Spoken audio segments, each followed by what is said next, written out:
Hello students, आज हम देखेंगे कक्षा 9वीं गणित, जिसमें आज हम आपके यूनिट नंबर 2 बीजगणित अलजेब्रा के बारे में अध्ययन करेंगे। तो अलजेब्रा के अंतर्गत आज हम देखेंगे आपका अध्याय नंबर 2 है रियल नंबर, वास्तविक संख्या। हम इन्हें वास्तविक संख्या के बारे में अध्ययन करेंगे, उनके गुणों को जानेंगे और उनकी संक्रियाओं के बारे में हम आगे अध्ययन करेंगे। तो चलिए हम अपने क्लास को चलते हैं। तो रियल नंबर को समझने से पहले या रियल नंबर के बारे में जानने से पहले हमें नंबर सिस्टम की आवश्यकता होती है। तो सर्वप्रथम हम नंबर सिस्टम को जान लेते हैं, या बोले नंबर भी बोल सकते हैं, नंबर सिस्टम। ठीक है, तो नंबर सिस्टम के अंतर्गत हमारी कुछ नंबर आती है, उनको देखेंगे। पहला देखो आप, नेचुरल नंबर। ठीक है, नेचुरल नंबर। नेचुरल नंबर माने प्राकृतिक संख्या। तो प्राकृतिक संख्या किसको बोलेंगे? हमारी जो प्राकृतिक संख्या होती है हम उसको कैपिटल एन से डिनोट करते हैं। आप जानते हैं, आप पिछले कक्षा में आपने पढ़ भी चुका होगा। तो कैपिटल एन यानी प्राकृतिक जो संख्या है उसके अंतर्गत कौन कौन सी संख्या आएगी? तो गिनती की समस्त संख्या, ठीक है, जैसे 1 2 3 जिसको हम गिनने में प्रयोग करते हैं, ये समस्त संख्याएं डेश डेश अनंत तक जाएगी, वो किसके अंतर्गत आती है? नेचुरल नंबर के अंतर्गत आती है। ठीक है, दूसरा हम देखते हैं होल नंबर। होल नंबर्स, तो होल नंबर्स यानी आप उसको हिंदी में क्या बोलते हैं? पूर्ण संख्याएं, जिसको हम W से डिनोट करते हैं। तो पूर्ण संख्याएं, अगर इस जो गिनती की समस्त संख्या है इसमें हम अगर पूर्ण संख्या को भी शामिल कर ले, यानी शून्य को भी शामिल कर ले, तो यह हमारा कहलाता है होल नंबर, पूर्ण संख्याएं कहलाता है। डेश डेश आपका जहां तक आप गिन सकते हैं वहां तक जाएगा। अब तीसरा हमारा देखते हैं इंटीजर। अब देखो, जो हमारा इंटीजर्स होता है, ठीक है, पूर्णांक होते हैं, इसमें क्या होता है? इसको हम या I से या हम Z दोनों प्रकार से डिनोट करते हैं इसमें। तो इंटीजर क्या होता है? इंटीजर मतलब जिसमें शून्य भी शामिल हो और समस्त धनात्मक संख्याएं, ठीक है, और समस्त धनात्मक संख्या हो गए और समस्त ऋणात्मक संख्याएं शामिल हो। इसमें जो हमारा जो इंटीजर होता है इसमें समस्त ऋणात्मक संख्याएं और समस्त धनात्मक संख्याएं, ये सब संख्याएं इसमें आता है। तो ये क्या कहलाता है? इंटीजर कहलाता है। ठीक है, अब इसके बाद हम देखते हैं परिमेय संख्या, जिसको हम इंग्लिश में बोलते हैं रेशनल नंबर। परिमेय संख्याएं रेशनल नंबर, ऐसा लिखते हैं। तो रेशनल नंबर को हम Q से दर्शाते हैं। अब इसमें कुछ नियम रहता है, क्या है? कोई भी हमारी जो संख्या हो P/Q के रूप में हो, यानी हर और अंश के रूप में रहे, और Q नॉट इक्वल 0। ठीक है, और P और Q के जो एलिमेंट है बिलोंग टू मतलब शामिल हो, यानी PQ के जो भी मान होगा हमारे I इंटीजर जिसको बोलते हैं, या इसको हम Z से भी दर्शाते हैं। Z मीन्स भी इंटीजर होता है। इसमें कहो, कहने का मतलब आप एग्जांपल तौर पर समझे कि मैं क्या बताना चाह रहा हूं।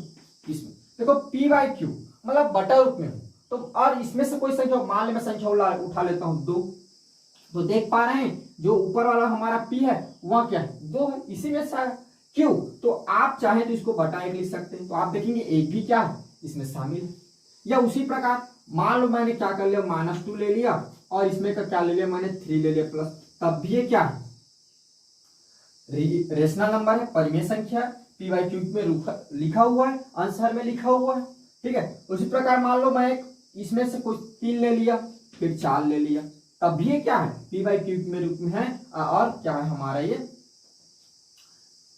रेशनल नंबर है, परिमेय संख्या है। देखो -3, तो इसको हम बटा 1 कर सकते हैं। देखो -3, आप बोलेंगे कि नहीं -3 कैसे होगा भाई, इसमें तो Q नहीं दिया है। तो Q नहीं दिया तो क्या हुआ? हम चाहे इसको Q1 मान सकते हैं, ठीक है, क्योंकि ये हमारे इंटीजर में भी शामिल है, आप देख पा रहे हैं। तो -3/1 भी क्या होगा? हमारा रेशनल नंबर होगा। ठीक है, अब देखो, अब थोड़ी सी इस कंडीशन की बात करते हैं, Q नॉट इक्वल 0। तो इसको आप अलग कर लीजिए, इधर मैं लिखता हूँ Q नॉट इक्वल 0 कहने का मतलब क्या है? मान ले जाए कोई भी मैं ले ले, जैसे मैं ले लिया 2, और 2 के नीचे अगर मैं 0 कर दूं, ठीक है, ये एक कंडीशन हो गया, और 0/2 कर दूं। आप बताएं दोनों की वैल्यू क्या होगा? तो मैं बता दूं, आप इसको याद रखेंगे 0/2, अर्थात इसका मतलब 0 ही होता है, समझ रहे हैं। और 2/0 इसका मान अभी तक परिभाषित नहीं है, अपरिभाषित है, ठीक है, अपरिभाषित है। जिसको हम चाहें तो इन्फिनाइट भी बोल सकते हैं, क्योंकि इन्फिनाइट अभी तक परिभाषित नहीं है। इन्फिनाइट को हम नहीं जान सकते कि वो कहां तक जाएगा। तो 2/0 यानी कोई संख्या है, माने p है, मान लीजिए q 0 कर दे, माने कोई किसी संख्या को 0 से विभाजित कर दो, वो हमेशा क्या अपरिभाषित है, उसकी मान की गणना नहीं की जा सकती। और 0/2 चाहे कितना भी संख्या रहे, मान लीजिए 0/555 है, तब भी आपका 0 आएगा। लेकिन अगर 555/0 हो गया तब इसका मान अपरिभाषित है, अनंत आएगा। तो आप याद रखेंगे, अगर नीचे में अगर 0 आए तो वहां अपरिभाषित है या उसको अनंत बोल सकते हैं। अगर ऊपर में 0 आए तो हमेशा हमें क्या मिलता है, 0 मिलता है, ठीक है, अपरिभाषित। ये आपको पहचान नहीं आ रहा होगा, ये अपरिभाषित लिखा होगा, ठीक है। तो हमने जान लिया रेशनल नंबर। अब देखो, अब हम देखते हैं इर्रेशनल नंबर के बारे में चर्चा करते हैं। इर्रेशनल नंबर,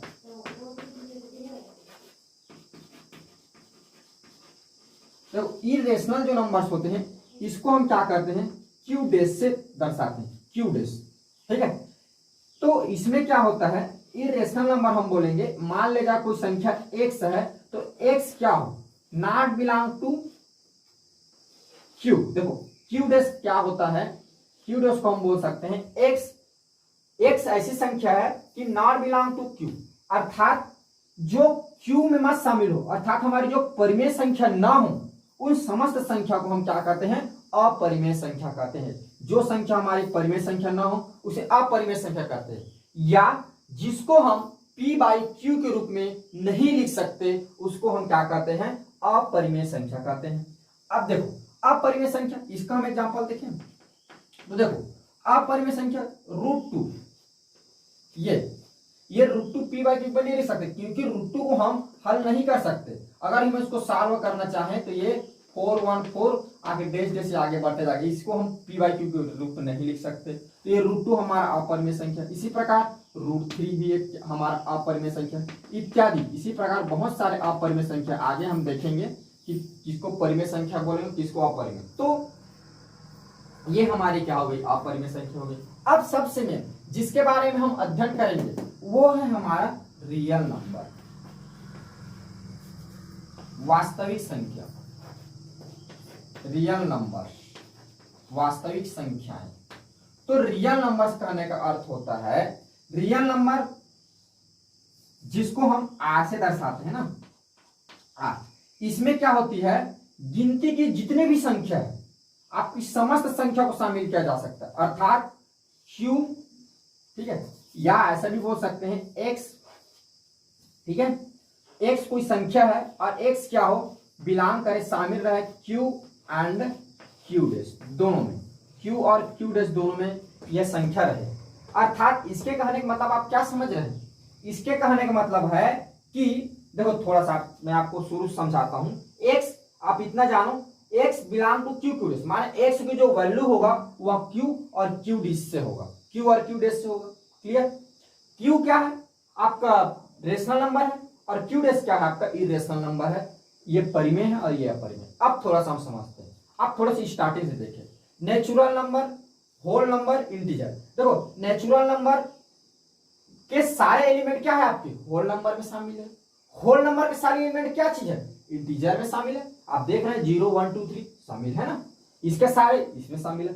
अब देखो ये इंटीजर, सारे इंटीजर क्या होते हैं हमारे, रियल नंबर होते हैं, ठीक है ना। यानी सारे इंटीजर के जो एलिमेंट है वो किसमें शामिल है, फिर हमारा रियल नंबर में शामिल है।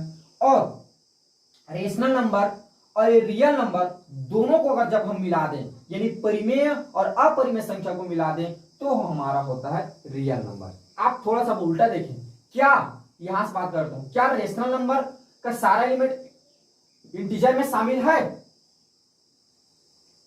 बताए, इसके सारे एलिमेंट क्या इसमें शामिल है, और इसके सारे एलिमेंट इसमें शामिल है। अब देखो क्या इंटीजर के सारे एलिमेंट होल नंबर में शामिल है क्या, -3 -2 होल नंबर में नहीं, यानी इंटीजर होल नंबर नहीं हो सकता। होल नंबर क्या नेचुरल नंबर हो सकता है, नहीं, क्योंकि 0 उसमें शामिल नहीं है।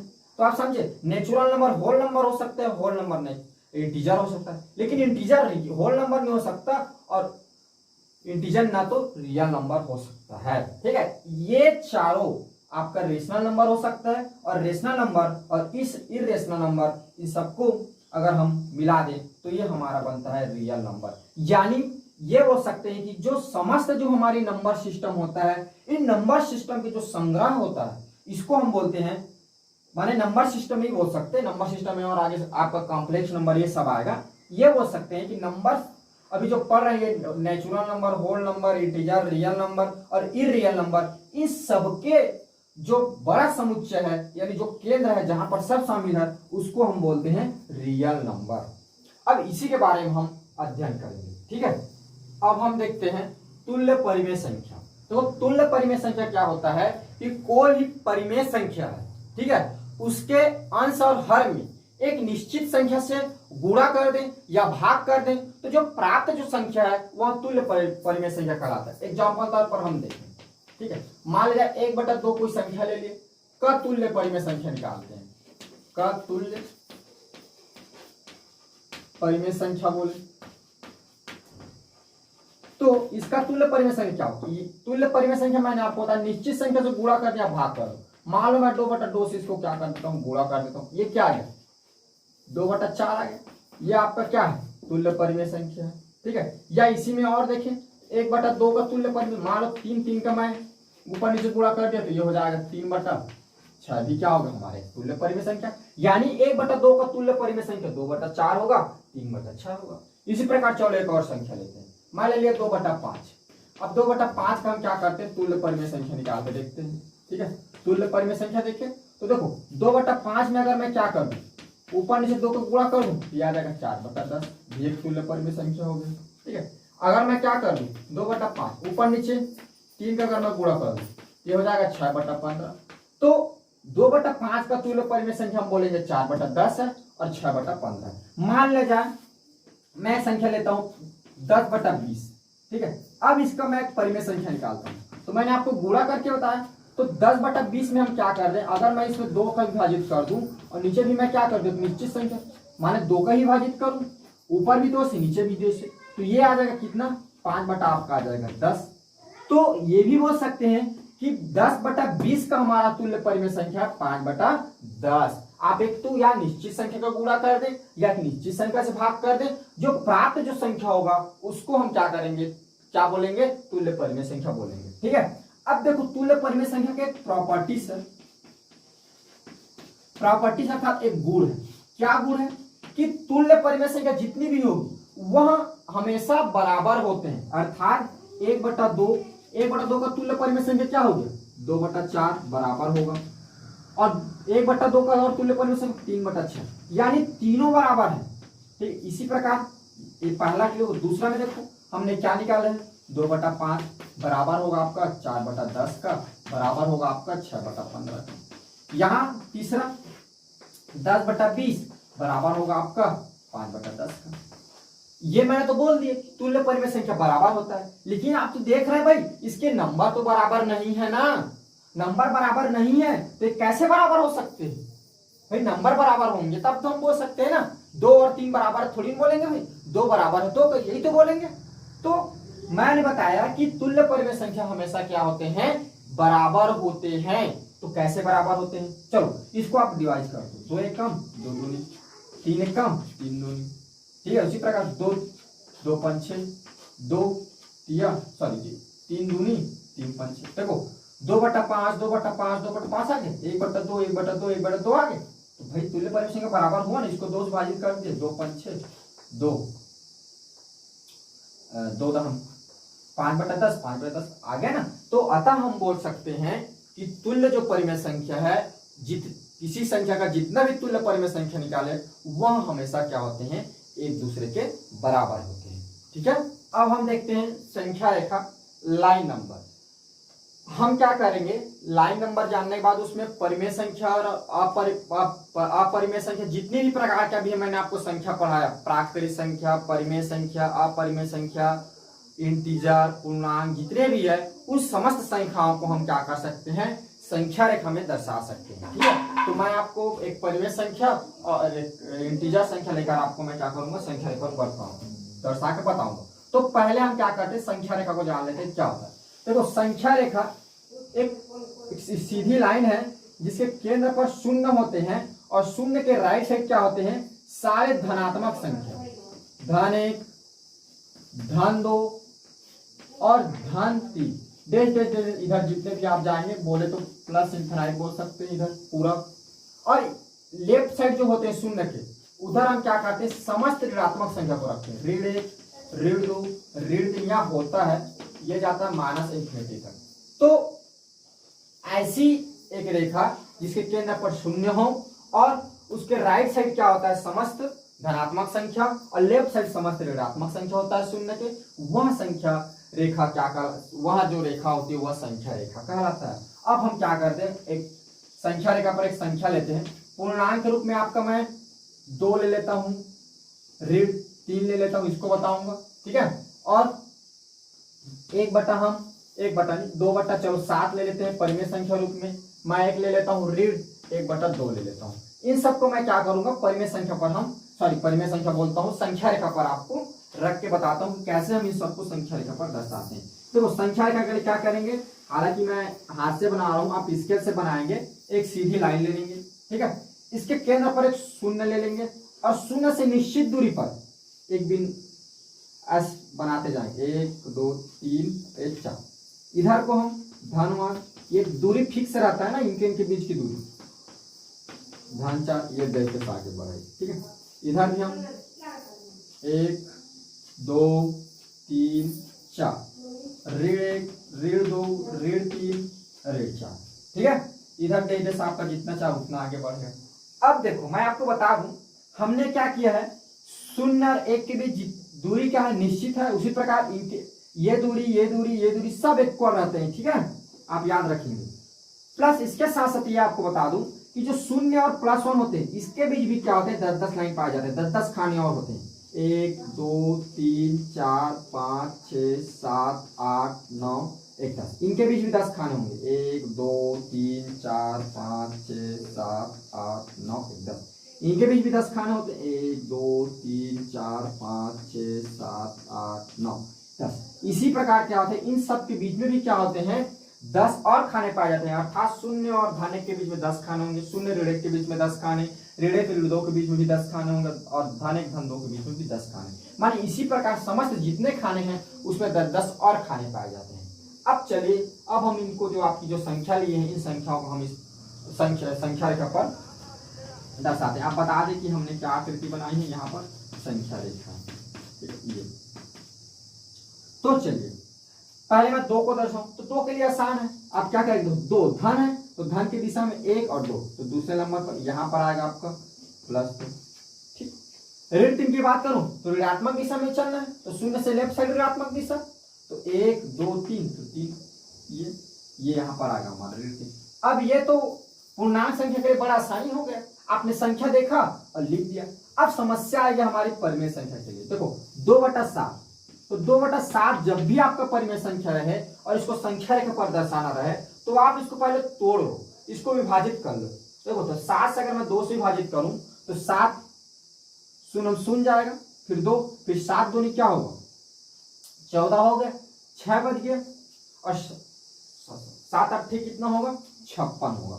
तो लगभग मान के चलो 0.28 आएगा, इतना हो गया। उसी प्रकार -1/2 को तोड़ ले तो -1/2 आएगा, आपका आ जाएगा 0.5। अब देखो ये धन है 0.2, तो 2 है तो आप इसको चाहें, देखो इधर और ये जाएगा संख्या, तो इसको आप चाहें तो मान सकते हैं 0.03 ले ले, क्योंकि 1 बढ़ा लेते हैं। अगर मान लो आगे और संख्या है, हम क्या कर लेते हैं, 1 बढ़ा लेते हैं, ये 0.3, यानी 2/7 क्या होगा, 0.3 पर आएगा। देखो तो ये 0 है, तो 0 से 1 2 3 तो यहाँ आएगा ना, 4 5 6 7 8 9 10, तो 10 करेंगे तो कहां पर पहुंचेंगे, +1 के पास पहुंचेंगे। तो 3 ले लें, तो 1 2 3, तो ये यहां पर आएगा आपका 2/7 ये। उसी प्रकार ऋणात्मक के लिए ऋण दिशा में 5, तो 5 मतलब बीचों बीच में 0 और 1 बीच, तो 1 2 3 4 5।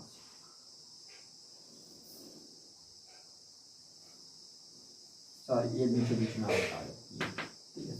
यहाँ पर एक और लाइन बना लेते हैं, तो 1 2 3 4 5, तो यहाँ पर ये आपका आएगा ऋण 1/2, ठीक है। तो इस प्रकार हम क्या करते हैं, संख्या रेखा पर नंबरों को हम दर्शाते हैं, ठीक है। समझ में आ गया, आगे बढ़े। Okay, very good. अब हम देखते हैं दो परिमेय संख्याओं के बीच परिमेय संख्याएं, ठीक है। दो परिमेय संख्याओं के बीच और कितनी परिमेय संख्या हो सकती है, अब उसको हम देखते हैं। तो देखिए, मान लीजिए मैं आपको पूर्णांक दे देता हूँ, ठीक है। चलिए हम एग्जांपल तौर पर स्टार्टिंग में समझते हैं पूर्णांक, ठीक है। मैं आपको दे दिया पूर्णांक, क्या दे दिया, 5 और 15 के बीच बताइए कितनी संख्या है,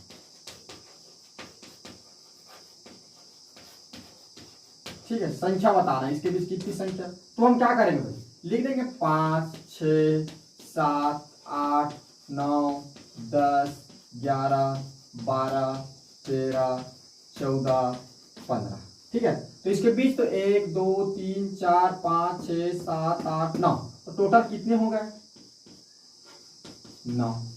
तो आपने देखा कि पूर्णांक 5 और 15 के बीच कितनी संख्या है, 9 संख्या है। मैंने आपको दे दिया पूर्णांक, तो आपने बता दिया कि भाई गिन के कितने इनके बीच और कितने पूर्णांक आएंगे, 9 पूर्णांक आएंगे। अब देखो, अब अगर मैं इसमें परिमेय संख्या की बात करूं, अगर मैं बोलूं इसको परिमेय संख्या मतलब भिन्न वाली, आपने इसे 5 मान लो 1 दिखा और मैंने बोल दिया 15/1 के बीच। अब देखो, अब ये परिमेय संख्या हो गई, ठीक है ना। अभी मैं पूर्णांक में था, बटा 1 कर दिए तो परिमेय संख्या हो गई।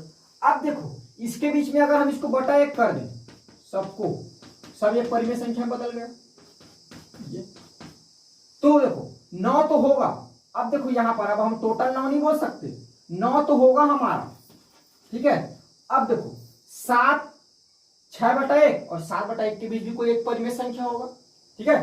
8/1 और 7/1 के बीच भी कोई परिमेय संख्या होगा, ठीक है। फिर उसके बीच भी कोई परिमेय संख्या होगा, उसके अंदर फिर कोई परिमेय संख्या आएगा। तो इस प्रकार क्या होता है, कोई भी जो परिमेय संख्या होता है उसके बीच असंख्य परिमेय संख्या प्राप्त होती है। चलो इसको हम आपके बुक में दिए गए हैं अचर से हल करके बताते हैं, ठीक है। तो देखो, इसको समझने के लिए आप मान लीजिए, माना ए और बी, ठीक, ए और बी दो परिमेय संख्या है, ठीक है। ए और बी परिमेय संख्या है।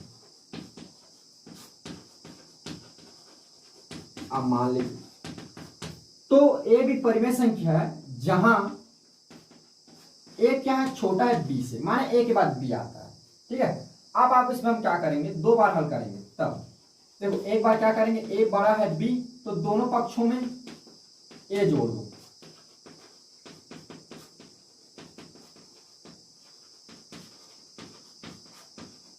ए जोड़ देंगे, तो ये हो जाएगा आपका ए बड़ा है बी, तो ए प्लस ए, तो ये हो जाएगा 2a, 2a छोटा है बी प्लस ए से, ठीक है। तो a छोटा है b प्लस ए बाई 2 से।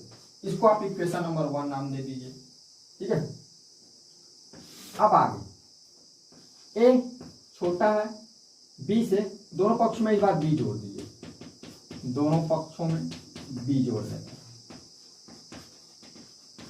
चले b जोड़ देते हैं, तो b जोड़ेंगे तो ये क्या हो जाएगा, a बड़ा है b से प्लस b इधर हो जाएगा। तो इस प्रकार b प्लस ए छोटा है 2b से, तो b प्लस ए बाई 2 छोटा है b से। ये इक्वेशन नंबर 2। अब क्या करते हैं, इक्वेशन नंबर 1 और 2 को लेते हैं, तो दोनों को सॉल्व करते हैं। तो दोनों को सॉल्व करेंगे तो आप देख रहे हैं यहाँ पर ये a छोटा है किससे, b प्लस ए से। देखो a छोटा है, इसको हम लिख देते हैं a प्लस बी बाई 2 से। ये a छोटा है, अब देखो b क्या है, बड़ा है किससे, या a प्लस बी बाई 2 छोटा है किस, b से छोटा है, तो इसको हम लिख सकते हैं इससे बड़ा है b। ये इस प्रकार से लिख सकते हैं, ये a छोटा है a प्लस बी बाई 2 और a प्लस बी बाई 2 छोटा है b से।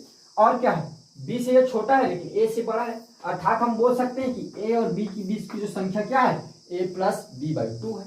यह बोल दिया हमने। अब देखो, जिस प्रकार a प्लस बी के बीच में क्या हुआ, a प्लस बी बाई 2 आया, उसी प्रकार इसके बीच में कोई भी संख्या आई। हमने क्या किया, a और b के बीच अगर संख्या याद करना है, a और b के बीच अगर हमें परिमेय संख्या देखना है, तो हमने क्या किया, ए और बी को जोड़ दिया, बटा 2 कर दिया, उसके बीच में एक परिमेय संख्या मिल गया। उसी प्रकार अगर आप हम आगे देखें तो ए और ए प्लस बी बाई 2 के बीच में देखें तो ये क्या हो जाएगा, ए प्लस बाई 2, तो ये हो जाएगा 2a plus a plus b by 2, तो क्या हो जाएगा 3a प्लस बी बाई 2, इसके बीच में हो। अब इसके बीच में फिर और निकाल सकते हैं, फिर उसके बीच में और निकाल सकते हैं। तो इस प्रकार क्या होगा भाई, जो हमारा परिमेय संख्या होता है उसके बीच में असंख्य परिमेय संख्या प्राप्त होता है, असंख्य परिमेय संख्या। इससे हमें निष्कर्ष निकलता है कि हमारी जो परिमेय संख्या है उसके बीच में हमें क्या प्राप्त होता है, असंख्य परिमेय संख्या प्राप्त होता है। कोई भी दो परिमेय संख्याओं के बीच में असंख्य परिमेय संख्या प्राप्त होता है। असंख्य कहने का मतलब जिसको हम गिन नहीं सकते, उसमें कितनी परिमेय संख्या आ गई, जितना चाहे आप उतना परिमेय संख्या निकाल सकते हैं। आगे हम आपके प्रश्नों में जब प्रश्न आएगा तब देखेंगे कि कैसे संख्याओं के बीच में हम परिमेय संख्या ज्ञात करते हैं। तो ये आपने जान लिया, दो परिमेय संख्याओं के बीच में असंख्य परिमेय संख्या में क्या होता है, प्राप्त होता है। अब देखेंगे हम, अभी तक हमने जो नंबर पढ़ा, संख्याएं पढ़े, उसके गुण के बारे में हम देखेंगे। तो आपके बुक में 3 प्रकार के गुणों को बताया गया है, संवरक गुण या गुणधर्म, क्रम विनिमय गुणधर्म, शास्त्र गुणधर्म। तो मैं उन सबको अलग अलग सॉल्व करके नहीं बताऊंगा, बस मैं आपको बता दे रहा हूं कि आपको करना क्या है। बाकी आप खुद घर में उन समस्त जो पूर्ण संख्या है, पूर्णांक संख्या, इंटीजर है, रियल नंबर है, परिमेय, अपरिमेय संख्या, उन सबको आप उनके मानों को जो मैं नियम बता रहा हूं उस पर रख रख के देखिए और उसके बाद आप प्रैक्टिस कीजिए। आपको पता चलेगा कि आप हल करेंगे उसको, बस मैं बता दे रहा हूं कि आपको करना क्या है। अब हम संख्याओं के गुणधर्म में देखते हैं। तो संख्याओं के गुणधर्म में आपकी बुक में पूरी उसको अलग अलग संख्याओं के लिए, जैसे पूर्ण संख्या के लिए लेके, प्राकृत संख्या के लिए लेके, इंटीजर के लिए लेके, अलग अलग के लिए आपको चेक कर करके बताया गया है कि वह समृद्ध होगा कि क्रम विनिमय होगा कि साचर्य होगा कि नहीं होगा, उन सबको आपको बताया गया है। मैं आपको बस उसके सार को कि आपको करना कैसे है इसको मैं बता देता हूँ, ठीक है। तो देखो इसमें जो गुणधर्म होते हैं, क्योंकि हमारी संक्रिया कितनी प्रकार की होती है, 4 प्रकार के। तो प्लस के लिए, ऋण के लिए, गुणा के लिए और भाग के लिए, इन 4 प्रकार के हम क्या करते हैं, इन जो संक्रियाएं हैं, समृद्ध गुणधर्म हम इसको या गुण भी बोल सकते हैं, क्रम विनिमय, साचर्य, इन संख्याओं का जो ये सब गुण है उनके, इनके लिए हम चेक करेंगे कि उस गुण का वो पालन करता है कि नहीं करता। तो इसके लिए देखो हमें मानना पड़ता है, पहले मानना पड़ेगा कि ए और बी, क्योंकि इसके लिए 2 ही संख्या की आवश्यकता होती है। ए और बी क्या है, कोई संख्या है। मान लो मैं ऊपर में जगह इसलिए नीचे लिख रहा हूं, आप ऊपर में लिखेंगे, ठीक है, कोई संख्या। अब देखो ए और बी कोई संख्या, तो पूर्ण संख्या लेंगे तो क्या आएगा, 1 2 3 आएगा। अगर आपने पूर्ण संख्या लिया तो 1 2 3 और 0 भी आएगा। प्राकृत लिया तो या इंटीजर लिया तो माइनस प्लस भी आएगा, और 1 2 1 माइनस प्लस जितने भी प्रकार की संख्या शून्य भी आएगा। तो जिस प्रकार का आप लेंगे उस प्रकार का आप एलिमेंट रख सकते हैं। देखो समृद्ध के लिए क्या होता है, अगर हम प्लस के लिए देखें तो अगर ए को करें प्लस बी कर दो संख्या को, तो ये क्या होना चाहिए, जिस भी आपको ले रहे हैं, मान लीजिए आप पूर्ण संख्या को ले रहे हैं, तो ये जो जोड़ने के बाद जो संख्या आएगा वह पूर्ण संख्या में शामिल होना चाहिए। आपने अगर प्राकृत संख्या लिया तो जोड़ने के बाद वो जो एलिमेंट आएगा या संख्या आएगा वह प्राकृत संख्या में होना चाहिए। अगर होगा तो क्या होगा, प्लस के लिए समृद्ध गुणधर्म लगेगा।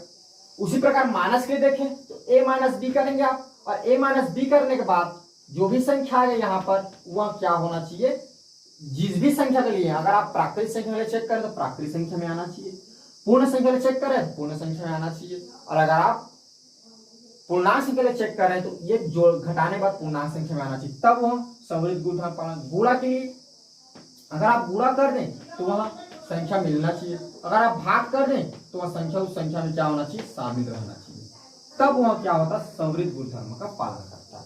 अब देखो क्रम विनिमय के लिए, तो क्रम विनिमय के लिए भी हमें ए प्लस बी लेना पड़ेगा। क्रम विनिमय में क्या होता है, अगर आप ए गुणा बी कर दें और बी गुणा ए कर दें तो क्या होना चाहिए, दोनों बराबर आना चाहिए। मान ले जाए हम, चलो आपको एग्जांपल लेता हूँ यही पर मैं, ठीक है, आपका मैं नेचुरल नंबर से बता दूं जिसमें क्या था 1 2 3 ये सब आते हैं।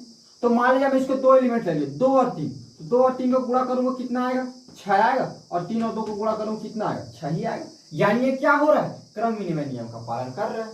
ठीक है, उसी प्रकार अगर घटाव के लिए देखें, सॉरी जी गुणा कर दिया मैंने, सॉरी ये थोड़ी सी मिस्टेक हो गई ना, जोड़ के लिए हमें देखना है।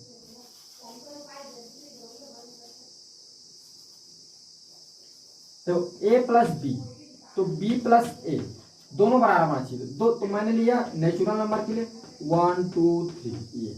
ठीक है, तो देखो तो एक में आप अगर जो 2 और धन 1 3 करें कितना आएगा, 5 आएगा। 3 और धन 2 करें कितना आएगा, 5 ही आएगा।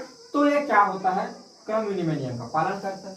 तो उसी प्रकार अगर आप a माइनस बी बराबर हो जाएगा b माइनस ए, क्रम को बदल देंगे, मतलब एक बार a में घटाएंगे तो फिर उसके बाद b में घटाएंगे। अगर इक्वल आया तो क्रम विनिमय पालन करता है, नहीं आया तो नहीं। गुणा में a गुणा b करें, b गुणा a होना चाहिए। ठीक है, इसमें क्या होना चाहिए, a अगर भागित b करें और b भागित a करें तो दोनों इक्वल आना चाहिए। लेकिन आप याद रखें ये गुणा के लिए क्रम विनिमय नियम नहीं लागू होता, क्योंकि भाई आप 2 भागित 1 मान लीजिए आप 5 भागित 2 करते हैं और 2 भागित 5 करते हैं, दोनों में मान में बदल जाएगा, तो ये क्रम विनिमय नियम का पालन नहीं करता। अब देखो मान लीजिए अगर हम इसमें नेचुरल नंबर की देखें, चलो इसको चेक करो, तो नेचुरल नंबर क्या 1 2 3 हो रहा है। अब देखो इसमें अगर 2 में 3 घटाएं तो कितना आएगा आपका, ऋण 1, और 3 में अगर हम 2 घटाएं कितना आ जाएगा, धन 1। तो दोनों मान क्या बराबर आ रहे हैं, नहीं आ रहा है, तो ये क्रम विनिमय नियम का पालन नहीं करता है। ठीक है, अब गुणा में देखिए तो 2 गुणा अगर हम 3 करें तो 6 आता है, और 2 गुणा हम 3 गुणा अगर हम 2 करें तो कितना आता है, 6 आता है। दोनों इक्वल आ रहे हैं, मतलब एक क्रम विनिमय नियम का पालन करता है। ठीक है, तो इस प्रकार आप चेक करेंगे। अब देखो साचय गुणधर्म में क्या होता है, हमें 3 प्रकार की संख्या का आवश्यकता होती है, a b और ये c। ठीक है, मान लेते हैं माना कोई संख्या,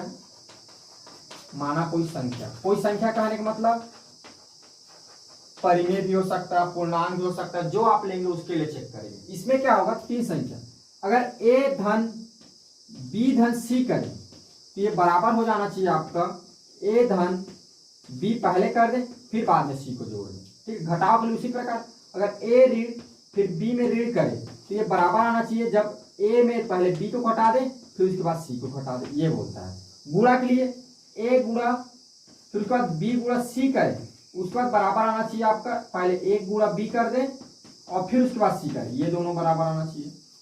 भाग के लिए a भागित b करें फिर b भागित c करें, बराबर होना चाहिए, पहले a में भागित कर दो आप b को, फिर उसके बाद अगर भागित c करो तो बराबर होना चाहिए। अगर बराबर हुआ तो क्रम विनिमय नियम का पालन करता है, बराबर नहीं हुआ तो क्रम विनिमय नियम का पालन नहीं करता है। तो इस प्रकार आप क्या करेंगे, जिस भी नंबर सिस्टम में जिस भी संख्याओं को नंबर को आपका चेक करना था उस नंबर को लेंगे और देखेंगे क्या ये पालन करता है। आप अपने बुक का सहायता ले सकते हैं, उससे बड़े अच्छे से आपको समझ में आएगा। तो इस प्रकार आप क्या करेंगे, संख्याओं के गुणधर्म की जांच करेंगे।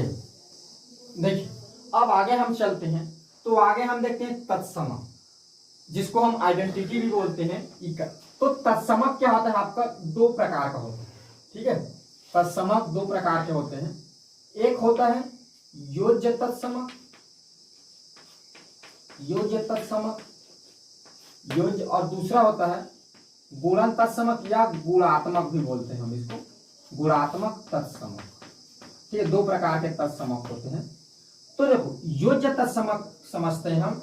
योज्य तत्समक कहने का मतलब ये होता है कि किसी संख्या में ऐसी किस संख्या का योग करें कि वही संख्या प्राप्त हो जाए।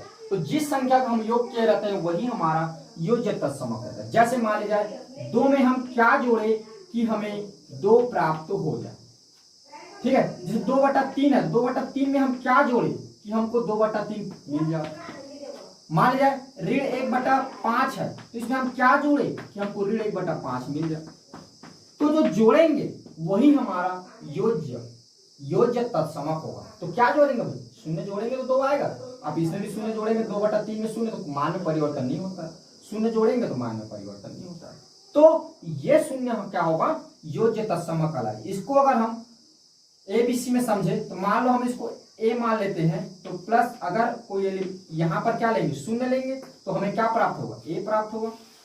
ऐसा भी दिखा सकते हैं अगर हम अचर के रूप में दिखाना चाहें तो यहाँ पर हमारा जो शून्य होगा यही हमारा होगा योज्य तत्समक, ठीक है। अब इसी प्रकार हम देखते हैं गुणात्मक तत्समक, या इसको हम गुणन तत्समक भी बोलते हैं, ठीक है, मल्टीपल एलिमेंट। तो देखो एलिमेंट बोल दिया, इस तत्समक को आपका याद नहीं आ रहा, गुणात्मक तत्समक। देखो तो इसके लिए हम एग्जाम्पल देखते हैं, सॉरी आइडेंटिटी याद आ गया, तो मल्टीपल आइडेंटिटी बोलेंगे, ठीक है। तत्समक आपका होता है आइडेंटिटी। तो देखो इस गुणात्मक तत्समक कहने का अर्थ होता है कि ऐसी क्या किसी संख्या में ऐसी क्या संख्या का गुणा करे कि पुनः हमें वही संख्या प्राप्त हो जाए। तो देखो एग्जाम्पल मान लीजिए मैं एक, मान लिया 2, इसी को लेता हूं। देखो 2 में हम क्या का गुणा करें कि 2 मिल जाए, 2/3 में हम क्या का गुणा करें कि 2/3 मिल जाए, ऋण 1/5 में हम क्या का गुणा करें कि ऋण 1/5 मिल जाए। बताओ क्या का गुणा करें कि वही मिल जाए, 1 का गुणा करेंगे ना, तो 1 का गुणा करेंगे तो यही आएगा, यही जो 1 होगा यही हमारा गुणात्मक तत्समक होगा। अगर इसको हम अचर रूप में समझे तो a गुणा यहाँ पर हम 1 × a लिख सकते हैं ऐसा, ठीक है। तो ये एक जो होगा हमारा यही हमारा कहलाएगा गुणात्मक तत्समक। अब देखो हमने तत्समक जान लिया, अब प्रतिलोम जानते हैं, ठीक है ना।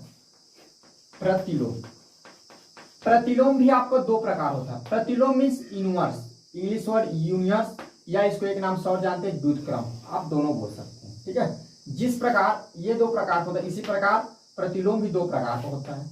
एक होता है योज्य प्रतिलोम, और एक आपका होता है गुणात्मक प्रतिलोम या गुणन प्रतिलोम भी इसको बोल सकते हैं, गुणात्मक प्रतिलोम।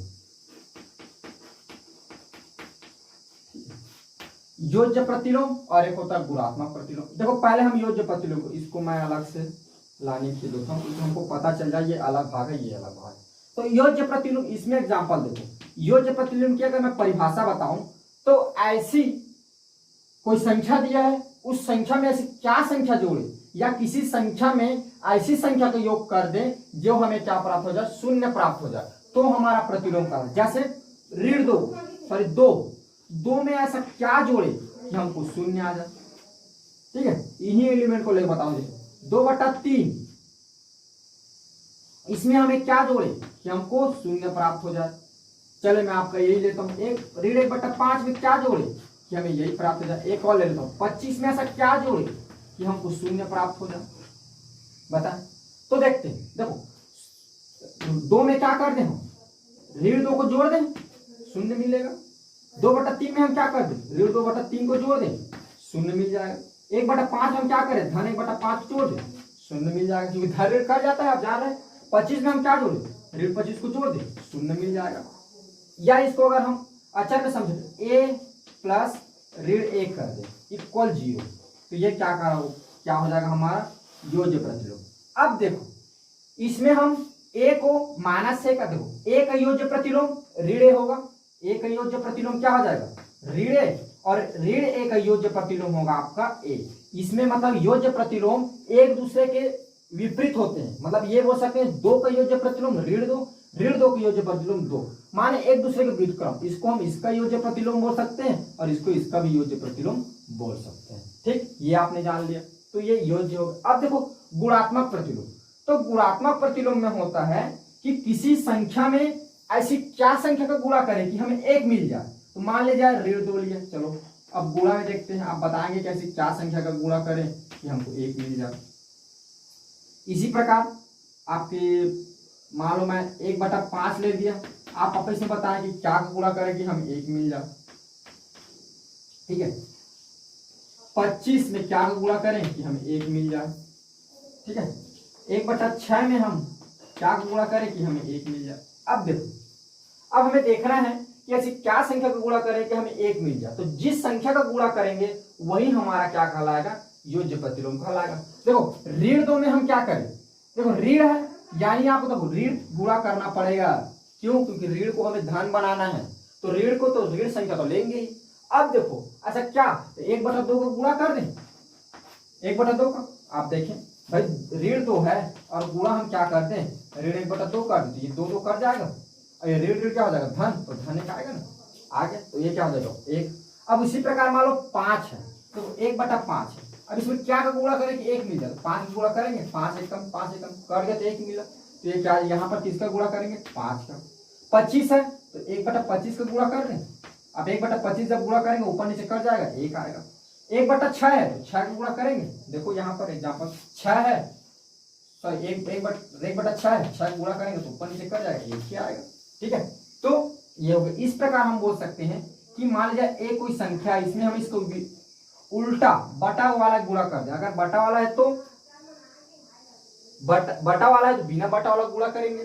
ठीक है, तो ये भी क्या होते हैं एक दूसरे के गुणात्मक प्रतिलोम होते हैं। ऋण 2 का गुणात्मक प्रतिलोम ऋण 1/2, ऋण 1/2 का गुणात्मक प्रतिलोम ऋण 2, माने एक दूसरे के विपरीत होते हैं। ठीक है, तो ये आता है रूपांतर, तो इसको हम अचर रूप में ऐसे समझ सकते हैं, ये यानी यहाँ पर ए का गुणात्मक प्रतिलोम 1/1 और 1/1 का गुणात्मक प्रतिलोम आपका ए होगा, माने एक दूसरे के क्या होते हैं ये विपरीत होते हैं, गुणात्मक प्रतिलोम योज्य प्रतिलोम। तो इस प्रकार आपने तत्समक में योज्य तत्समक, गुणन तत्समक, प्रतिलोम में योज्य प्रतिलोम, सॉरी यहाँ पर मैंने ये लिखना भूल गया, योज्य प्रतिलोम और गुणात्मक प्रतिलोम के बारे में आपने अध्ययन किया। इस सब को आप अच्छे से याद रखिए, ये रहने को छोटी बात है लेकिन ये बहुत इंपॉर्टेंट चीज है, इसकी महत्व आप जब आगे पढ़ेंगे तब आपको समझ में आएगा। ठीक है, तो हमने ये तत्समक और प्रतिलोम देख लिया। अब हम देखते हैं भिन्न। भिन्न कितने प्रकार के होते हैं और दशमलव के बारे में अब हम अध्ययन करेंगे, भिन्न को समझते हैं। ठीक है, दशमलव कितने प्रकार, पहले भिन्न को समझ लेते हैं। देखो भिन्न आपका क्या होता है, भिन्न की बात क्या बोलेंगे भाई, जिसको हम P/Q के रूप में लिख सकते हैं। ठीक है, अब P/Q के रूप में 2 प्रकार होते हैं, एक परिमेय जो संख्या होती है इस, ठीक है, और अपरिमेय संख्या भी हम बोल सकते हैं, अपरिमेय संख्या भी शामिल होता है इसमें। ठीक है, 2 प्रकार की संख्याएं आती है, परिमेय संख्या और अपरिमेय संख्या। तो भिन्न में आप आ गया परिमेय संख्या और अपरिमेय संख्या। अब देखो जो परिमेय संख्या होगी इससे हमें 2 प्रकार के दशमलव प्राप्त होते हैं। ठीक है, एक होते हैं हमारा साध दशमलव और एक हमारा होता है असाध दशमलव।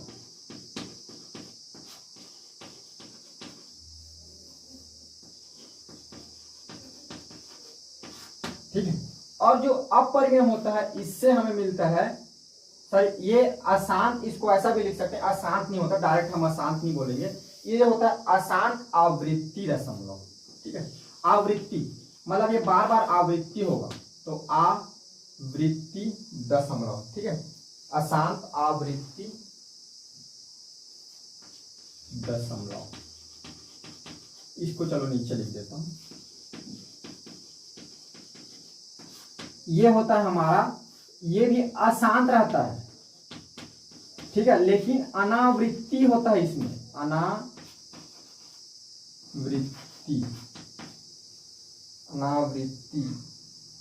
दशमलव जिसको हम बोलते हैं।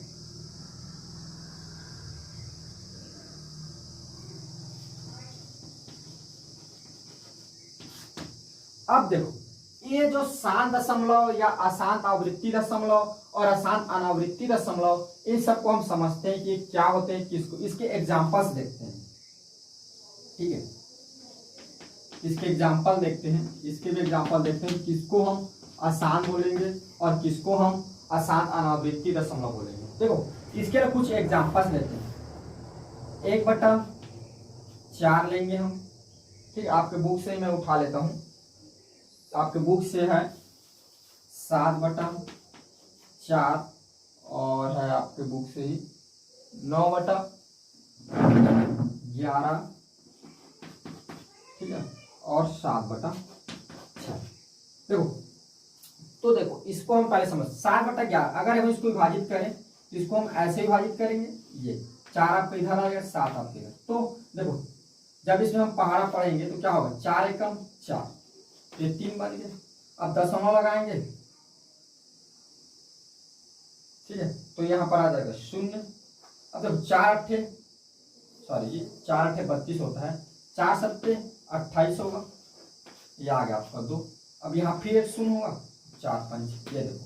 अब इसके बाद एक कट, कुछ नहीं आएगा। अब देखो इसी प्रकार 9/11, तो ये हो जाएगा आपका 9/11। ये देखो, तो क्या होगा, पहले 0.0, तो एक बार 0 बांट देंगे भाग, ये फिर दशमलव लगा तो 1 0 बढ़ेगा, तो 11 8 क्या आ जाएगा, 88 हो गया। ये इसमें बच गया आपका 2, ठीक है। अब दशमलव लगा, फिर एक बार 0 बढ़ेगा, तो 11 1 कम 11, फिर इसमें आपका बच गया 8, सॉरी 9 बचेगा, 20 में 11 जाएगा 9। अब देखो फिर इसमें 1 0 बढ़ेगा, तो 11 8 फिर 88 जा सकते हैं, फिर क्या बच गया, 2 बच गया। अब फिर 1 0, फिर 11,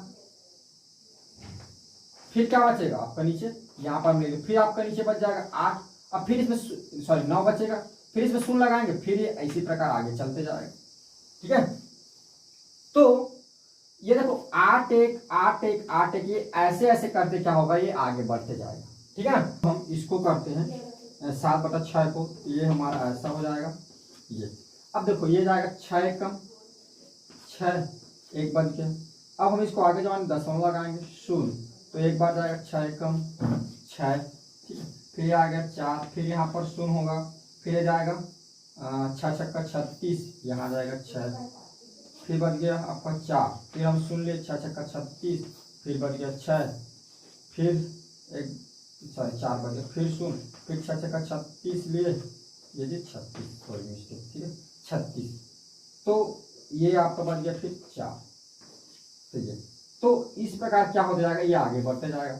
तो आप देख रहे हैं कि ये जो 1.75 है, ये क्या है 5 के बाद जाने के बाद फिक्स हो गया, ठीक है। और 8 1 8 1 8 1 करते हुए ये आगे बढ़ रहा है, ये देखो 1.16666 आगे। तो इस प्रकार की जो दशमलव होती, जैसे इसको हम क्या लिख सकते हैं, ये हमारा 1.75 के जाके बाद क्या हो रहा है, फिक्स हो जा रहा है। और जो 9/11 है, ये 0.81 81 81 81 होते हुए जा रहा है, तो इसको हम लिखते हैं 8 1 के ऊपर में बार, समझ रहे हो, माने 8 1 8 1 की बार बार पुनरावृत्ति को हम नहीं लिख सकते। कितनी बार लिखेंगे बताओ, ये कितनी बार जाएगा पता नहीं, वो अनंत तक जाएगा, ये भी कितनी बार जाएगा, जितना तक आप कर सको उतने तक जाएगा, तो सबको नहीं लिख सकते, तो इसलिए हम क्या करते हैं, बार के रूप में लिखते हैं। तो 8 के ऊपर में एक सीधी लाइन खींच देते हैं, उसको हम बोलते हैं बार। तो 81 के ऊपर हमने क्या कर दिया, बार खींच दिया, तो ये इसको ऐसे लिखने तरीका। अब देखो 7.6, तो ये क्या आएगा आपका 1.16। अब 6 के बाद जितनी पुनरावृत्ति हो रही है उन सबको हम एक बार 6 लिख के उसके ऊपर बार लगा देंगे। एक के ऊपर 6 के ऊपर लगाए है ना, 1 के ऊपर नहीं लगेगा, ठीक है। तो ये देखो अब देखते हैं 7 तो 7 वह दशमलव है या भिन्न की वह दशमलव भिन्न है जिसमें क्या होता है, एक निश्चित संख्या के बाद फिक्स हो जाता है, उसका मान नहीं बढ़ता। जैसे 1.1 बाद फिक्स हो गया, बढ़ रहा है क्या आगे, नहीं बढ़ रहा है, तो इस प्रकार के दशमलव को हम बोलते हैं शांत दशमलव। और देखो अशांत आवृत्ति दशमलव, एक ऐसा भिन्न दशमलव जो एक निश्चित संख्या के बाद, दशमलव की निश्चित संख्या आ गया 8 1, इसमें दशमलव 1 के बाद एक निश्चित संख्या का 6 6, एक निश्चित संख्या के बाद उस संख्या की बार बार पुनरावृत्ति होते रहती है, वह संख्या बार बार आती रहती है, उस प्रकार के दशमलव को हम अशांत आवृत्ति दशमलव कहते हैं। तो इसके एग्जांपल हो जाएगा आपका 9/11 और 7/6। ये क्या कहलाएगा, हमारा अशांत आवृत्ति दशमलव कहलाएगा। और अशांत आवृत्ति दशमलव को हम बार के रूप में लिखते हैं, जैसे आप देख पा रहे हैं, मैंने आपको लिख बताया, यहाँ पर बार के रूप में लिखते हैं, ये मैंने आपको बताया। ऐसे हम क्या करते हैं, बार के रूप में लिखते हैं, ऊपर में लाइन खींच देते हैं, जिस लाइन को खींचे उस संख्या का अर्थात क्या होगा, बार बार पुनरावृत्ति। इस 81 पर बार लगा दी, मतलब 81 का बार बार क्या हो रहा है, पुनरावृत्ति हो रहा है, ठीक है। तो ये हमने समझ लिया शांत दशमलव। अब हमने समझ लिया अशांत दशमलव। तो ये अशांत अनावृत्ति दशमलव फिर क्या होता है, तो अशांत अनावृत्ति दशमलव के उदाहरण है आपके √2 √3, ये डैश आगे और बहुत सारे होंगे। देखो अशांत अनावृत्ति दशमलव को जानने से पहले हम पहले √2 की वैल्यू को देखते हैं। जब आप क्या करेंगे, भाग विधि से, मैं भाग करके नहीं बता रहा हूं, ठीक है। जब आप क्या करेंगे, √2 को आप भाग करेंगे, तो √2 को जब भाग विधि जब इसका मान निकालेंगे तो ये आएगा 1.4 414, इधर आपका और आगे आ जाएगा 4142 और आगे बढ़ते जाएगा। अर्थात √2 जो है आप देख रहे हैं कि देखो इसको शांत कब बोलते हैं, जब एक निश्चित संख्या के बाद क्या हो जाता है, ये शांत हो जाता है। अशांत आवृत्ति कब बोलते हैं, जब एक निश्चित संख्या के बाद इसके मान में बार बार वही मान आवृत्ति करते रहता है। लेकिन जो अशांत अनावृत्ति दशमलव होते हैं यह वे दशमलव हैं जिसमें ना माने वे दशमलव बोल सकते हैं जो न कभी शांत होते हैं और न कभी आवृत्ति होते हैं। इस माने न कभी एक संख्या के बाद फिक्स आवृत्ति होता है, न उस संख्या कभी फिक्स वैल्यू प्राप्त होता है। उसमें क्या होता है, ये जो जितने भी मान है ये परिवर्तन होते रहेगा और न ही कभी ये इसका शेषफल कभी शून्य आता है। तो इस प्रकार का जो दशमलव होता है उसको अशांत आवृत्ति दशमलव कहते हैं। √2 जैसे आप √3 की वैल्यू देखेंगे तो √3 आएगा 1.732। देखो इसमें ना ये संख्या पुनरावृत्ति होगा बार बार और न ही एक संख्या के बाद फिक्स हो जाएगा, ये आगे बढ़ते जाएगा। और अलग अलग प्रकार की संख्या, कभी 1 आ गया, कभी 2 आ गया, कभी फिर 1 आ गया, कभी 2, फिर 3, 5, माने एक निश्चित संख्या के बाद ना आवृत्ति होती है ना कभी फिक्स वैल्यू प्राप्त होती है, माने एक फिक्स बाद ना जीरो होती है। इस प्रकार की जो हमारा दशमलव होता है इसको हम अशांत अनावृत्ति दशमलव कहते हैं। तो इस प्रकार हमने क्या किया, भिन्न में परिमेय संख्या और परिमेय संख्या जाना, उसके साथ साथ हमने 3 प्रकार की जो दशमलव होती है इन सब दशमलव के बारे में हमने अध्ययन किया। तो आप इसको आराम से और प्रैक्टिस करिए, इसको देखिए। अब आगे हम आपके प्रश्नावली को अलग अलग प्रश्नों को अलग अलग टेक्निकों से सॉल्व करेंगे और समझेंगे। तो बस आज के लिए हम इतना ही देखते हैं। इस बेसिक आपने बेसिक जान लिया, अब आगे हम प्रश्नावली का अध्ययन करेंगे। बस आज के इतना ही, धन्यवाद।